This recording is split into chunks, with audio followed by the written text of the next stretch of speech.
Efésios, capítulo 1, do verso 15 até o verso 18.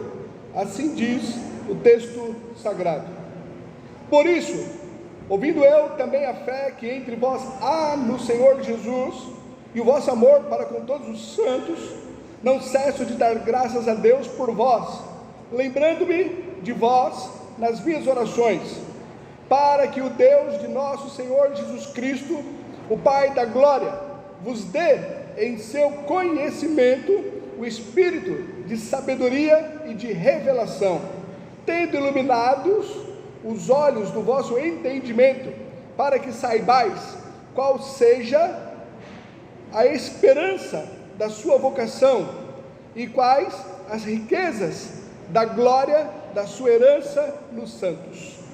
Senhor, mais uma vez diante de Ti, com muito temor, eu suplico, ó Pai querido, auxílio do Teu Espírito Santo, para que eu possa ministrar, ó Pai, que da Tua igreja, que eu seja tão somente, ó Pai, um vaso de barro, um instrumento na Tua mão, para levar, ó Pai, que da Tua igreja a ser edificada mediante a Tua palavra. A Tua igreja, eu suplico que o Senhor dê o entendimento, vindo do Teu Espírito, para que eles possam reter no coração só o que vier da Tua parte. Eu oro ao Senhor em nome de Jesus, amém. Irmãos, poder sentar.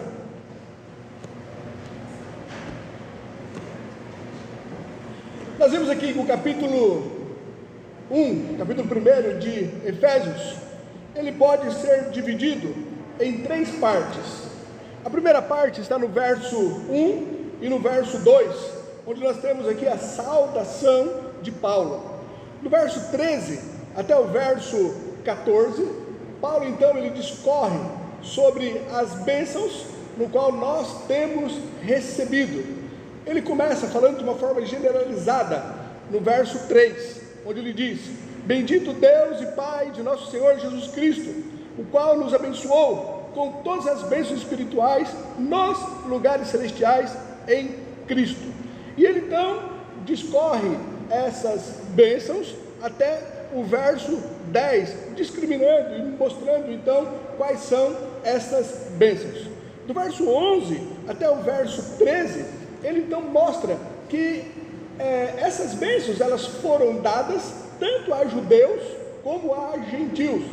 Ambos os povos estão no mesmo pé de igualdade diante de Deus, onde foi feito um novo povo a partir daqueles que creem no Senhor Jesus Cristo. Do verso 15 até o verso 23, a terceira parte então, no qual nós temos essa divisão no livro de Efésios, nós vemos aqui a oração de Paulo. E nessa oração, o objetivo dele é para que os seus leitores, a igreja de Éfeso, pudesse ter o entendimento alcançado pela graça de Deus, onde eles pudessem ter um entendimento maior, a mente deles pudesse ser iluminada pelo Espírito Santo, para que houvesse uma compreensão mais ampla acerca de quais são essas bênçãos que ele acabou de relatar, no qual ele acabou de mostrar. Então, que eles tivessem um entendimento maior, uma amplitude maior, pela operação do Espírito Santo, dando a eles o entendimento sobre essas bênçãos. A oração aqui de Paulo, nós vemos que vai até o verso 23, mas por uma questão mesmo de tempo, por uma questão assim de logística, eu separei esse texto aqui, do verso 15 até o verso 18, onde nós vamos tratar nesta noite. E na próxima ocasião, nós vamos falar do verso 19 até o verso 23. De uma forma correta, nós teríamos que colocar um bloco só, seria do 15 até o verso 23, mas seria um sermão muito longo, e talvez seria desgastante, até para nós termos condições de falar aqui aos irmãos. Então dividimos, tá bem? Hoje iremos falar do verso 15 até o verso 18, e na próxima ocasião, do verso 19 até o verso 23. Pois bem, vamos aqui no verso 15. Paulo, ele diz: por isso. Esse por isso está ligado ao verso 13, no qual Paulo, ele mostra aqui o motivo pelo qual ele está orando. E o motivo que levou Paulo a orar é porque ele soube da conversão ali dos irmãos de Éfeso e também do que eles estavam crendo. Ele mostra que devido à conversão de vocês, devido à fé de vocês, por vocês agora se entregarem a Cristo, essa foi a motivação dele estar ali orando. Olha aqui o verso 13: em quem também vós estáis, depois que ouvistes a palavra da verdade, o evangelho da vossa salvação, e tendo nele também crido, fostes selados com o Espírito Santo da promessa. Este é o motivo, a questão da fé deles, da conversão deles, da salvação. Isso levou Paulo a orar por eles, e nós vemos que ele repete essa mesma questão aqui no verso 15, mas ele mostra que eles foram salvos e ratifica que realmente houve lá a salvação. Eles mostraram fruto, corroborando que verdadeiramente a fé deles era genuína. Então aqui no verso 15 ele diz: por isso, ouvindo eu também a fé que entre vós há no Senhor Jesus Cristo, e algo que ratificou que verdadeiramente a fé deles era genuína, era o fato deles terem amor uns pelos outros. E ele diz: ouvindo eu também a fé que entre vós há no Senhor Jesus Cristo, e o vosso amor para com todos os santos. É isso que levou Paulo a estar orando por eles, por reconhecer que verdadeiramente eles haviam sido salvos, e o que ratificava, o que demonstrava, o que levou ele à conclusão de que a fé deles era genuína, era o fato de que havia o amor deles uns para com os outros. Essa característica que nós vemos aqui Paulo mencionando no verso 15, nós vemos também na igreja de Colossos, capítulo 1, verso 14 diz, de Colossenses capítulo 1, verso 14: porquanto ouvimos da vossa fé em Cristo Jesus, e do amor que tendes para com todos os santos. Veja bem, essas duas características, elas não podem ser desassociadas. Quem crê, automaticamente deve amar o irmão. Quem crê e verdadeiramente houve essa conversão, isso é evidenciado pelo amor para com o irmão. A salvação genuína leva o amor mútuo, o amor de uns para com os outros. 1 João capítulo 3, o verso 14 diz: nós sabemos que passamos da morte para a vida, porque amamos os irmãos. Quem não ama a seu irmão permanece na morte. É isso que levou Paulo a estar orando pela igreja de Éfeso, no qual eles realmente haviam ouvido a palavra da verdade, haviam se convertido, e havia uma demonstração genuína da conversão deles, o fato deles amarem uns aos outros. No verso então 16 ele diz: não cesso de dar graças a Deus por vós, lembrando-me de vós nas minhas orações. Veja bem, o fato de Paulo estar orando aqui pelos Efésios, em virtude das qualidades no qual ele tinha, que era ali a fé e o amor de uns para com os outros, o que estava demonstrando é que ele estava reconhecendo que esta virtude, ela vinha de Deus, que eles não tiveram uma fé por eles mesmos, e que também que eles não conseguiam amar uns aos outros por eles mesmos. Paulo, ele está reconhecendo, ao dar aqui a ação de graças, que essas qualidades, ambas, eram oriunda de Deus. Se eles tinham fé, era porque Deus havia colocado fé no coração deles. Se eles tinham condições de amar uns aos outros, é porque Deus havia derramado amor no coração deles. Vejamos, 2 Pedro, capítulo 1, o verso 1, 2 Pedro 1, verso 1 diz: Simão Pedro, servo e apóstolo de Jesus Cristo, aos que conosco alcançaram fé. Essa palavra aqui, alcançaram fé, se ela fosse traduzida literalmente, significa receber pela vontade de Deus. Então, vamos ler aqui. Simão Pedro, servo e apóstolo de Jesus Cristo, aos que receberam pela vontade de Deus fé, igualmente preciosa pela justiça do nosso Deus e Salvador Jesus Cristo. Veja bem, essa fé no qual nós temos, que é a mesma fé dos apóstolos, no qual nos levaram a crerem na justiça do Senhor Jesus Cristo, nós só a temos porque nos foi dada por Deus. Nós alcançamos essa fé pela vontade de Deus. E esse amor no qual nós temos, nós também só o temos porque Deus, Ele coloca esse amor em nossos corações. Nós, por nós mesmos, não conseguimos amar uns aos outros. Romanos, capítulo 5, o verso 5 diz: e a esperança não traz confusão, porquanto o amor de Deus está derramado em nossos corações pelo Espírito Santo que nos foi dado.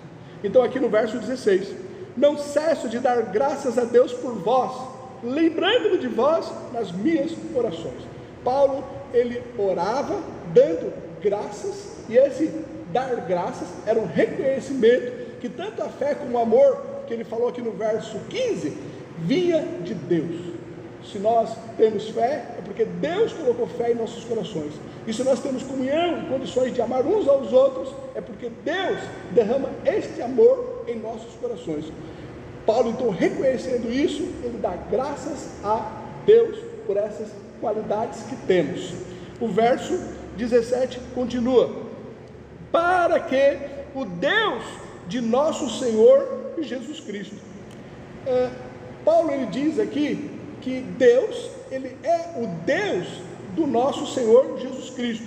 Veja bem, Jesus, ele se fez homem, de tal maneira que Deus era o Deus dele, assim como também ele é o nosso Deus. O próprio Senhor Jesus Cristo reconheceu isso e testificou assim, que Deus era o Deus dele. Vejamos, João, capítulo 20, o verso 17.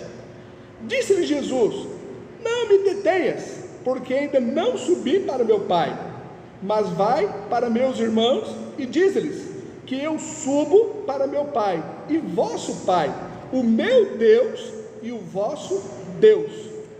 Deus é o Deus de Jesus Cristo devido à sua natureza humana. Quando nós falamos que Jesus, ele teve uma natureza humana,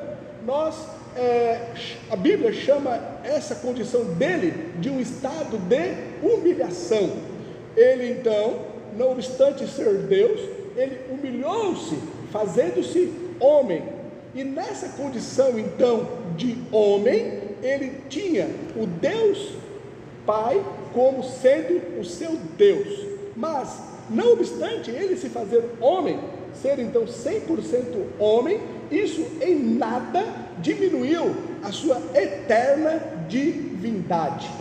Filipenses, capítulo 2, do verso 5 até o verso 11, diz assim: de sorte que haja em vós o mesmo sentimento que houve também em Cristo Jesus, que sendo em forma de Deus, não teve por usurpação ser igual a Deus, mas esvaziou-se a si mesmo, tomando a forma de servo, fazendo semelhante aos homens, e achado na forma de homem, humilhou-se a si mesmo, sendo obediente até a morte, e morte de cruz.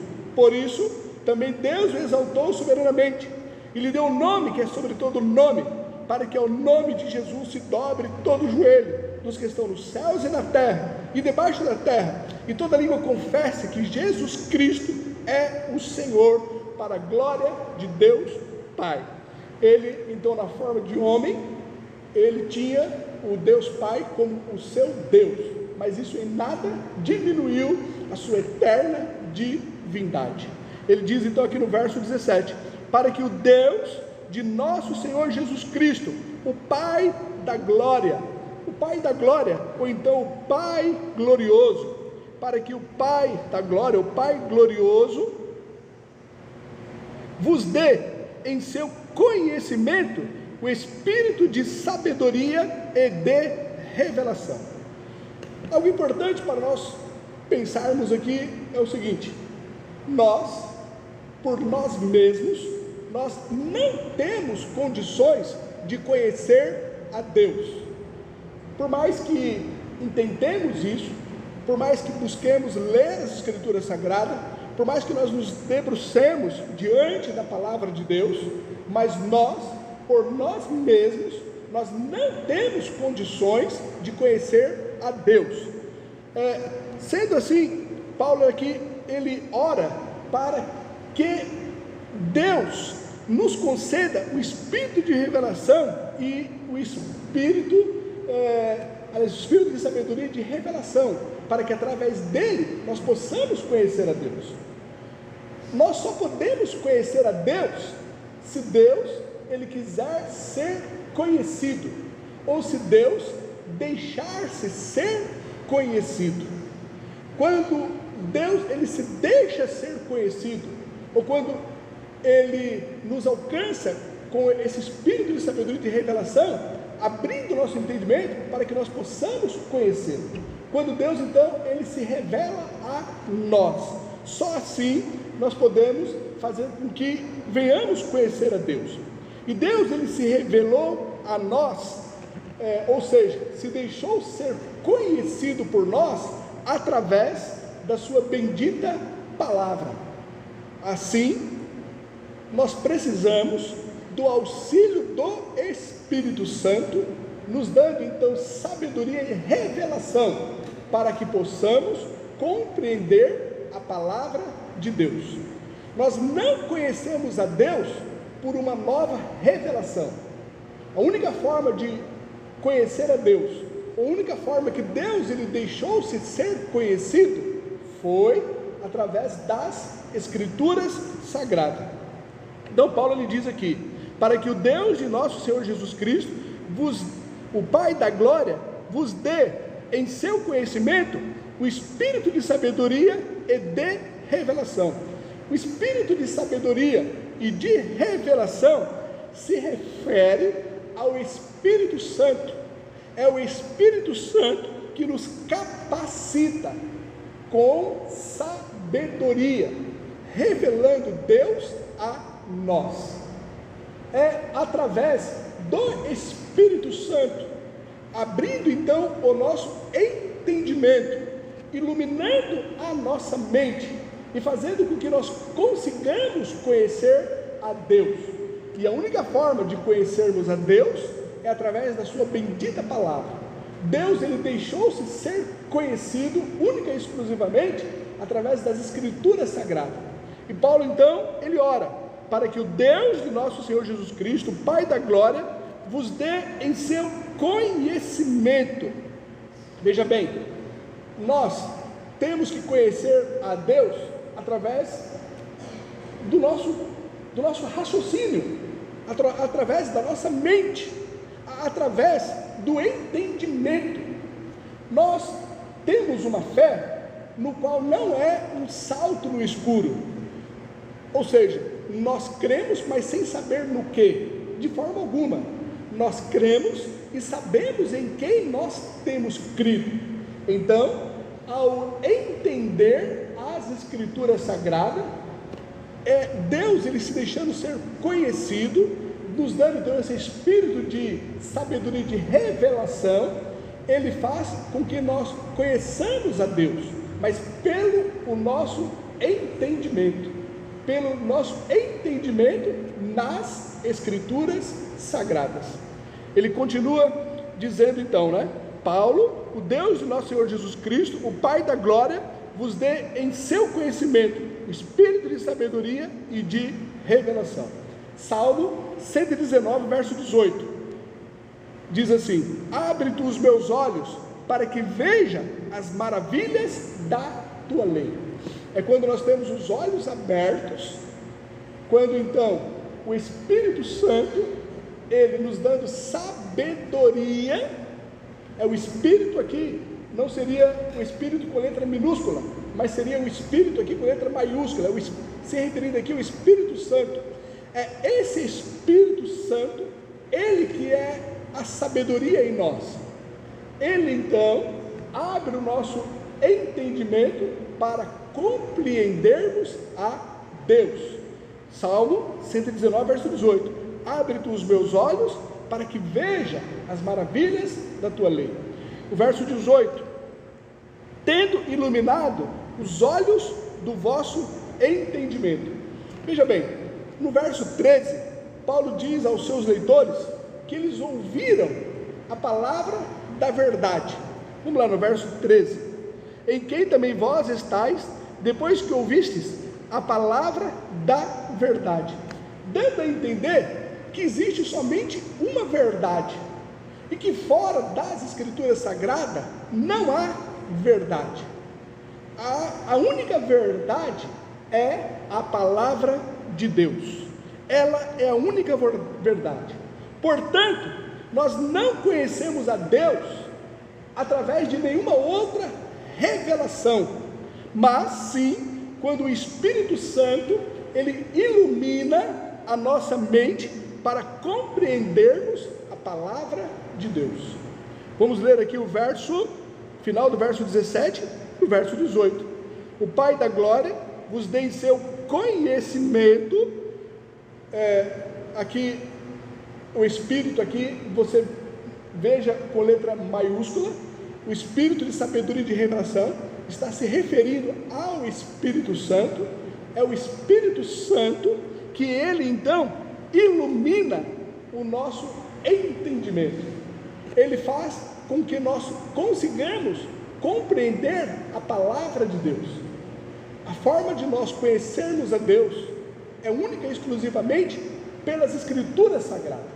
Então o Espírito Santo ilumina, abre o nosso entendimento, faz com que nós consigamos, pela sabedoria do Espírito Santo, revelando-se a nós, fazendo com que nós compreendamos a palavra de Deus.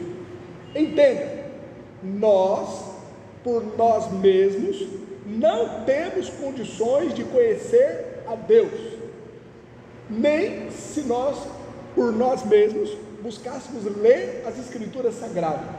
Para que venhamos compreender as Escrituras Sagradas, nos é necessário que o Espírito Santo ilumine o nosso entendimento. Ele abre a nossa mente para que, iluminando a nossa mente, o nosso raciocínio, consigamos então compreender as Escrituras Sagradas. 1 Coríntios, capítulo 2, do verso 9 até o verso 15. 1 Coríntios 2, do 9 ao 15. Mas como está escrito: as coisas que o olho não viu, e o ouvido não ouviu, e não subiram ao coração do homem, são as que Deus preparou para os que o amam. Mas Deus não-las revelou pelo seu Espírito, porque o Espírito penetra todas as coisas, ainda as profundezas de Deus. Porque qual dos homens sabe as coisas do homem, senão o Espírito do homem que nele está? Assim também, ninguém sabe as coisas de Deus, senão o Espírito de Deus. Mas nós não recebemos o Espírito do mundo, mas o Espírito que provém de Deus, para que pudéssemos conhecer o que nos é dado gratuitamente por Deus, as quais também falamos, não com palavras de sabedoria humana, mas com aquilo que o Espírito Santo ensina, comparando as coisas espirituais com as espirituais. Ora, o homem natural, o homem que não teve uma experiência de novo nascimento, o homem que não foi regenerado, o homem que não tem o Espírito Santo, o homem natural, não compreende as coisas do Espírito de Deus. Por isso que eu digo que nós, por nós mesmos, não temos condições de conhecer a Deus, a não ser que Deus queira se deixar ser conhecido. Isso Ele o faz através do Espírito Santo, que aqui na carta aos Efésios é chamado de Espírito de sabedoria e de revelação. o Espírito Santo, ele então abre o nosso entendimento, ilumina o nosso entendimento. Continuando aqui em Coríntios: ora, o homem natural não compreende as coisas do Espírito de Deus, porque ele parece loucura, e não pode entendê-las, porque elas se discernem espiritualmente. Mas o homem que é espiritual discerne bem tudo, e ele de ninguém é discernido. Pois bem, então Paulo ele ora para que o Pai do Senhor Jesus Cristo, o Pai da glória, vos dê no nosso conhecimento o Espírito Santo. O Espírito Santo, ele é a sabedoria de Deus. O Espírito Santo é quem revela Deus para nós.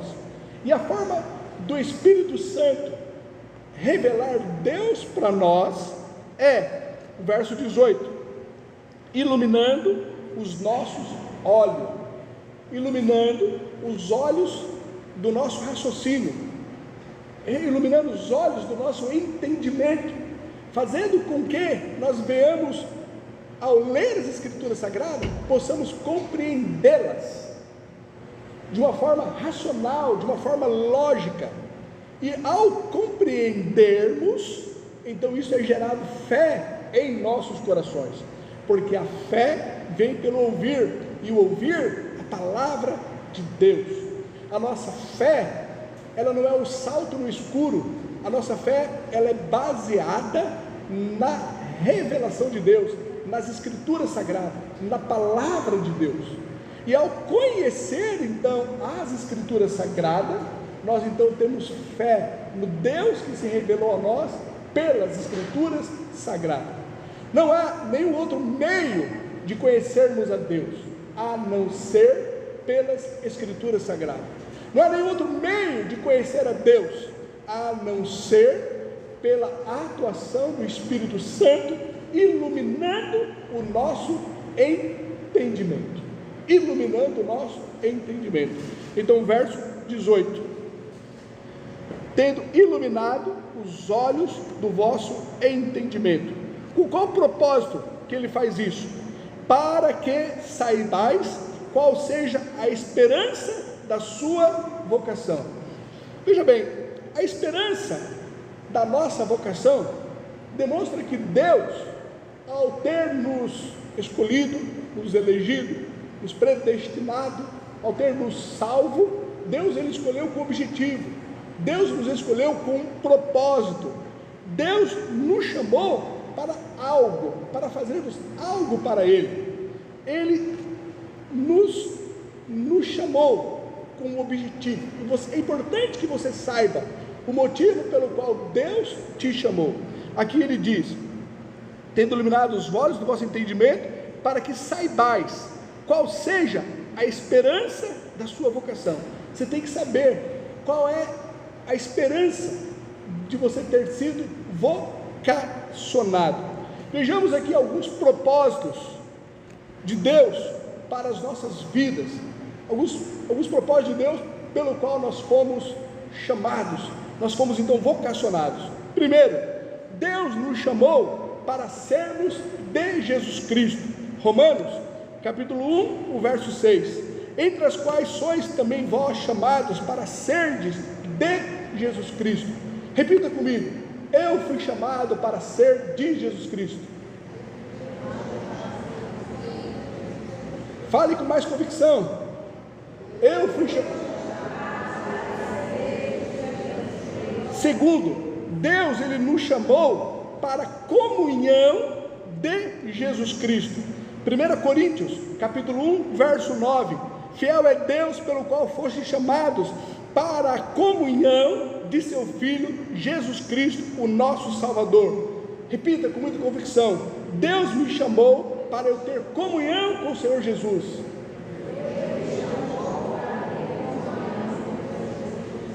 Amém. Deus nos chamou para a santificação.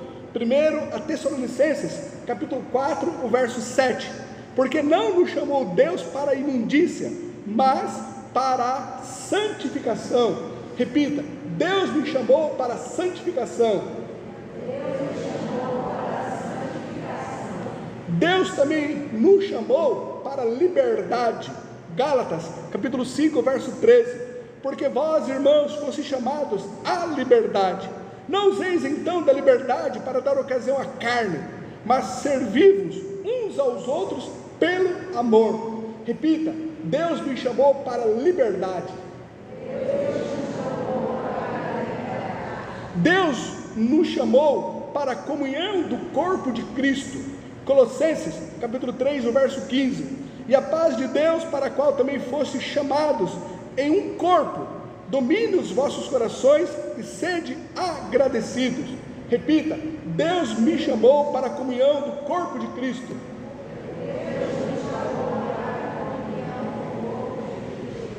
Deus nos chamou para nós padecermos por Jesus Cristo. 1 Pedro capítulo 2, o verso 21. Porque para isso sois chamados, pois também Cristo padeceu por nós, deixando-nos o exemplo, para que sigais as suas pisadas. Repita: Deus me chamou para eu padecer por Cristo.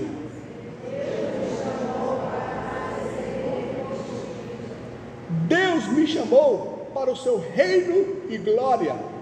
1 Tessalonicenses capítulo 2, o verso 12. Para que vos conduzisseis dignamente para com Deus, que vos chama para o seu reino e glória. Repita: Deus me chamou para o seu reino e glória. Deus nos chamou para a sua eterna glória em Jesus Cristo. 1 Pedro capítulo 5, verso 10. E o Deus de toda a graça, que em Cristo Jesus vos chamou à sua eterna glória, depois de haverdes padecido um pouco, Ele mesmo vos aperfeiçoará, confirmará, fortificará e glorificará. Repita: Deus me chamou para a sua eterna glória em Cristo.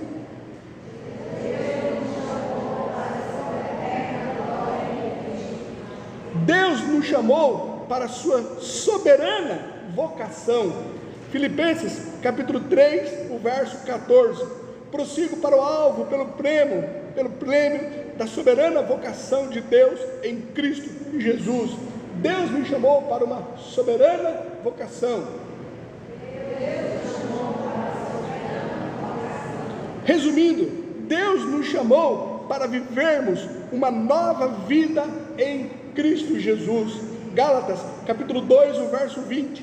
Já estou crucificado com Cristo, e vivo não mais eu, mas Cristo vive em mim, e a vida que agora eu vivo na carne, vivo na fé do Filho de Deus, o qual me amou e se entregou a si mesmo por mim.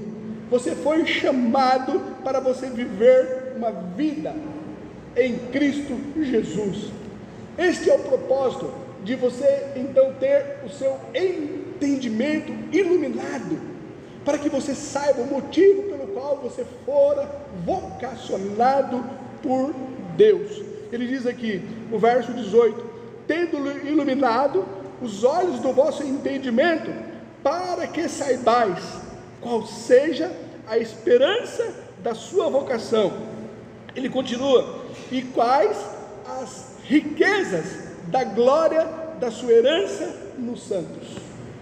Quando nós lemos em Colossenses, que é o texto paralelo, onde Paulo então ele trata sobre este mesmo assunto, mas usando ali palavras diferentes, nós vemos que essa herança diz respeito a algo que os santos eles irão receber. Olha aqui em Colossenses capítulo 1, verso 12: dando graças ao Pai que nos fez idôneos para participar da herança dos santos na luz. Nós vamos participar, nós vamos receber uma herança. Os santos, aqueles que foram separados por Deus em Jesus Cristo, eles vão receber uma herança, e essa herança está guardada para nós nos céus. 1 Pedro 1, do 3 ao 4 diz: bendito seja o Deus e Pai de nosso Senhor Jesus Cristo, que segundo a sua grande misericórdia nos gerou de novo para uma viva esperança, pela ressurreição de Jesus Cristo dentre os mortos, para uma herança incorruptível, incontaminável, e que não se pode murchar, guardada nos céus para vós. Há uma herança incorruptível, incontaminável, uma herança que não pode se murchar, uma herança que está sendo guardada para você nos céus. Essa herança, ela nos foi concedida pelo fato de nós sermos filhos de Deus. Romanos capítulo 8, verso 17. E se nós somos filhos, somos logo herdeiros também, herdeiros de Deus e co-herdeiros de Cristo, se é certo que com Ele padecemos, para que também com Ele sejamos glorificados. A garantia de que nós vamos receber essa herança está no poder de Deus. Essa garantia, ela não está nos nossos esforços, não está nos nossos méritos, ou em algo que porventura possamos ter feito para receber de Deus, mas está no poder de Deus. E Ele nos deu o seu Espírito Santo como penhor de que nós vamos receber essa herança que nos está guardada. Atos capítulo 20, o verso 32 diz: agora pois, irmãos, encomendo-vos a Deus e a palavra da sua graça, a Ele que é poderoso para vos edificar e dar a herança entre todos os santificados. Ele é poderoso para nos guardar, e pelo poder dele iremos receber essa herança que nos está guardada.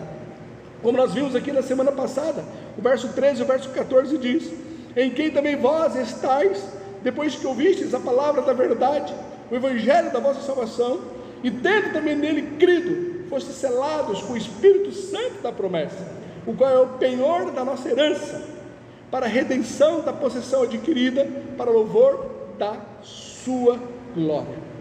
Pois bem, essa oração aqui de Paulo, ele então ora para que o Espírito Santo ele abra o nosso entendimento, iluminando então a nossa mente, que é somente, tão somente através do Espírito Santo nos auxiliando, revelando Deus para nós, que nós podemos conhecer a Deus. E a única forma de nós conhecermos a Deus é através da palavra da verdade, é através das Escrituras Sagradas. Como eu disse, essa oração de Paulo vai até o verso 23, mas por questão de tempo, nós vamos parar aqui no verso 18, dando então sequência na próxima oportunidade. Nós vemos que Paulo ele ora pedindo que Deus abra os nossos olhos para entendermos plenamente então essas bênçãos que nós temos recebido. Veja bem, a essência aqui da oração de Paulo está no verso 18, quando ele fala aqui: para que saibais, tendo iluminado os olhos do vosso entendimento, para que saibais. Você só vai saber o que Deus tem para você através da sua bendita palavra. Você só vai saber o que Deus tem preparado, o que Deus ele quer te dar, as bênçãos que você irá receber. Você só vai saber disso através das Escrituras Sagradas. Então suplique para que o Espírito Santo, que é o Espírito de sabedoria e de revelação, que o Espírito Santo ilumine a sua mente, o seu entendimento, e para que o seu entendimento seja iluminado pelo Espírito Santo, você consiga saber, conhecer e compreender a Deus. Que Deus assim nos ajude. Vamos orar. Ó Deus, em nome do Senhor Jesus Cristo, eu suplico, ó Pai, que essas verdades que nos foram aqui reveladas através da sua santa palavra, possa verdadeiramente, ó Pai, ser escrita em nossos corações, de uma forma tal que nós não sejamos tão somente ouvintes, mas venhamos praticar essa verdade, orando ao Senhor e suplicando que o Espírito Santo ilumine as nossas mentes e compreendermos, ó Pai, o que o Senhor tem para nós. Nos auxilie, nos ajude, revela-se a nós e ajuda-nos a compreendermos a sua bendita palavra e assim conhecermos a Ti. Eu oro ao Senhor em nome de Jesus, amém.